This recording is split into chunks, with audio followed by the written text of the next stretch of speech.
GMBTV, we got a hostage situation with the top 5 albums of 1988. The best year in hip hop ever. We're going to eliminate them one by one. Round 5. As disappointing as all of this is, we're not calling it eliminated. The first album that we respectfully asked to leave the room was By All Means Necessary from BDP. BA, what did it for you, man? This album alone taught me more about the world, really. This was one of the first albums where I didn't pay attention to lyrics because they sounded good. I paid attention to what he said because I didn't know half the shit. I didn't know that about the world, about the country, about what was going on. I didn't know. So yeah, I was a student. I took his class. It's one of the smartest albums of the era. One of the greatest singles off of it is called My Philosophy. Conscious rap without losing street cred. His voice, no matter how big the impact was for me, he stood as a colossal, but he wasn't the biggest giant in this. You could feel like this was, in some parts, had something to do with the grief around Scott LaRock passing away. It was personal and political, and it was the birth of the teacher, KRS-One. This one might have been culture moving, but some of the other ones that we're going to talk about in the rest of the rounds were like world shifting. In any other year, this album would be the last one standing. But this is a room with a lot of heavyweights in it. So the teacher gets cut first because the classroom got too crowded. Respectfully, yes. What do you think for number 4, man? Number 4 was tough. It's got to be Big Daddy Kane's Long Live the Kane. But my rap style, my pen game, started with this man. You and 85% of people who rap. This man showed me what a superstar MC should look like. Elite lyricism. That's just elite. Confidence. But it was the blueprint of the smooth talker. Although it did change hip hop for MCing, it didn't really change hip hop. Kane is the best pure rapper in the conversation to me. Period. And he still goes home 4th. Because I think you're right. He moved MCing. But as big as that is to us, it's not as big as what the next 3 did. Being the best in the room just isn't enough when the room is 1988. Round 3, and this one hurt my heart because this is one of my absolute favorite rappers. We are respectfully requesting the absence of Follow the Leader from Eric B. and Rakim. Hardest cut in the episode, man. Rakim changed how rappers rap. Flow, cadence, and tonal rhyme. It all starts. There's a difference between changing how rappers rap and changing what rap can be. What'd you think about Follow the Leader, BA? I need a tissue. I need a moment. Microphone Fiend changed me as a person. I never heard somebody not miss space in a 16. No filler, no breath. No curse words. Dots. When I learned how this man wrote, he did 16 dots on a page and barred it up. He literally played connect the dot, interweaving the verse.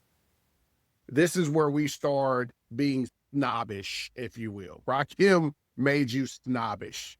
He has the name the God MC from all of hip hop. Like you said, this room is crowded, man, and he truly might have influenced 65%, if not more, of who you deem to be a lyricist in the game still now, or their influence. But this is a crowded room, and we're not talking about the best lyricist here in 1988. We're talking about the greatest album, and as good as Follow the Leader is, man, where it has to make its exit. We're down to the last 2 straight out of Compton, and it takes a nation. One of them's got to go. I think it's straight out of Compton. For you hip-hop purists out there, if you don't believe that this deserves to be number 2, you have clearly lost your rabbit-ass mind.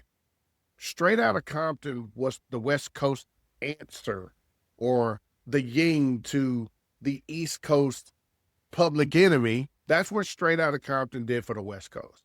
It kicked open the doors. It was the blueprint for gangster rap. It made everyone in the free world pay attention to California. It was a gravity shift. But why is it number 2? Because it shook culture fault lines on the West Coast.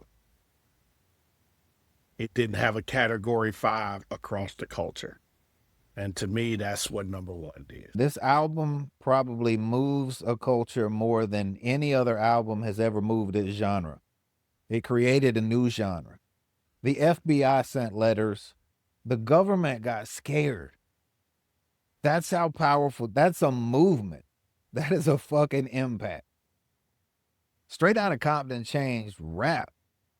It took hip hop west. The West has had a place in hip hop ever since. But this, on this list, this is one of the most dangerous albums of all time.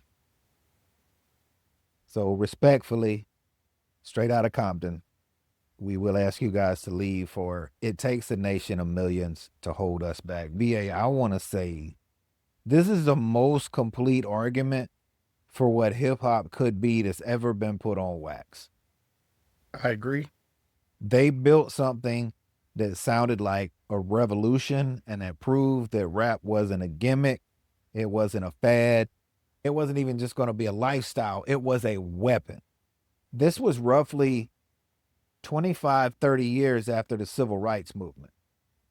This, to me, just felt like hip hop and eventually the whole culture saying, we're here and we're not going anywhere. I think this is probably the most impactful album in any music genre.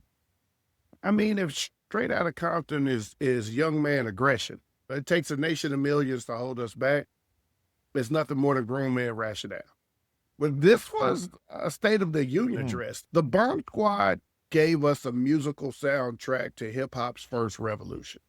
Chuck D delivered some of the most powerful messages in rap history.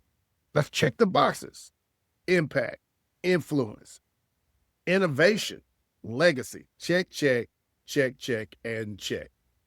Every other album of this list could have claimed some part of that checklist, but only this one could do it the way it did it and survive any other albums challenging it from 1988. It was clear. That's it for us. You got our rankings. We have respectfully asked a lot of them to leave until we got down to It Takes a Nation of Millions to Hold Us Back by Public Enemy, because that is one of the greatest music albums of all time. I'm your man, Chad. That dude is BA. Next time.